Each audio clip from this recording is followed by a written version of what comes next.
Good morning বন্ধুরা, তোমরা ঘুম থেকে উঠে গেছো? আজকে তো সোমবার, সবারই কাজকর্ম শুরু হয়ে গেছে। আবার ছুটির দিন শেষ, কালকে সানডে ছিল।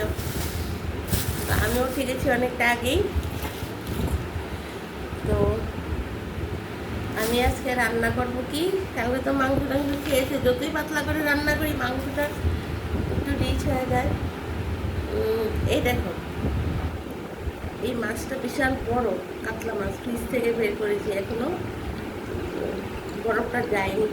মাছটা খুব বড় সাইজের কাতলা, খেতে টেস্টি হবে। তো এই মাছটা আমি পাতলা করে রান্না করবো। তোমরা বন্ধুরা আমাকে কমেন্ট করে বলো তো, এটা কি ঝিঙে দিয়ে রান্না করব, না পটল দিয়ে রান্না করব, না আলু বেগুন দিয়ে রান্না করব? দেখি তোমরা কমেন্ট করে জানাও। আর আমি এটা 8 ঘন্টা পরেই রান্না করব। হ্যাঁ, এটা দেখে আসো, তোমরা বলো আমি কিসে রান্না করব। তোমরা যেটা বলবে, যেই মেসেজ করে, সেটা দিয়ে আমি আজকে রান্না করব।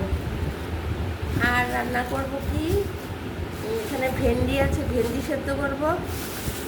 ভেন্ডি, আলু, কুমড়ো এগুলি আছে, কুমড়ো আছে, এগুলি একটু সেদ্ধ করবো।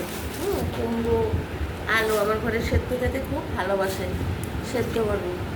কারকল টারকল আছে, এগুলি আমি ভাজবো না, ভাজা পরে বেশি খাওয়া ভালো না। আর একটু মুলোর শাক করবো, মুলোর শাক আছে, মুলোর শাক করবো। আর ডাল তো আমার ঘরে একটা কমন করতেই হয়, মানে ডাল ছাড়া আমার ঘরে হয়ই না, যত কিছুই রান্না করি ডাল একটা করতেই হবে। ডাল একটা, দেখি কি ভাজা করি, কারকল টারকল পটল টটল তো সবই আছে, যে একটা যে কোনো একটা ভাজা করবো। কারকল ভাজাই করে নেবো, কারকল ভাজা করবো, ডাল করবো, মুলোর শাক করবো। আর মাছটা কিসে রান্না করবো সেটা তোমরা আমাকে কমেন্ট করে জানো, ঠিক আছে? আমি একটু অপেক্ষা করবো তোমাদের জন্য, আর না হলে তো আমি নিজের মনে থেকেই রান্না করে নেব। আর বন্ধুরা, তোমরা নিশ্চয়ই রান্না শুরু করে দিয়েছো, 7টা বেজে গেছে, প্রায় সকাল হয়ে গেছে। আজকে কিন্তু সবারই তাড়াতাড়ি করে রান্না করতে হয়।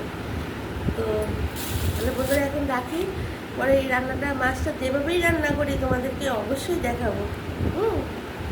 তাহলে এখন রাখি। আর আমাকে প্লিজ একটা সাবস্ক্রাইব করে দাও, সাবস্ক্রাইব তো করছো না, সবাই দেখছো, সাবস্ক্রাইব করতে তো 1 সেকেন্ডও লাগে না, স্ক্রিনের সামনেই সাবস্ক্রাইব কথাটা আসে। আর সাবস্ক্রাইব করলে ব্যালেন্সও কাটবে না, তোমরা সবাই জানো। তোমরা পাশে না থাকলে কি আমি পারবো এগুতে? বন্ধুরা এখন রাখি, হ্যাঁ ভাই, রাখি করে আর রাখছি না। টাটা, বাই বাই, সবাই ভালো থেকো।